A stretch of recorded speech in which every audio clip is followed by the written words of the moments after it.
بسم اللہ الرحمن الرحیم۔ السلام علیکم۔ رسول اللہ صلی اللہ علیہ وآلہ وسلم نے ارشاد فرمایا، قیامت کے دن میرے نزدیک ترین وہ لوگ ہوں گے جو سب سے بڑھ کر مجھ پر درود بھیجتے تھے۔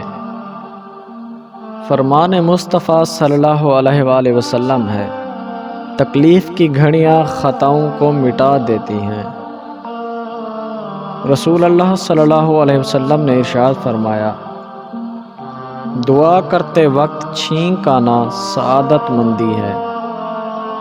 نبی کریم صلی اللہ علیہ وآلہ وسلم نے ارشاد فرمایا، جو شخص بازار میں داخل ہو کر چوتھا کلمہ پڑھے تو اللہ تعالیٰ اس کے لیے ہزار ہزار نیکیاں لکھتا ہے اور ہزار ہزار گناہ معاف فرماتا ہے اور ہزار ہزار درجے بڑھاتا ہے۔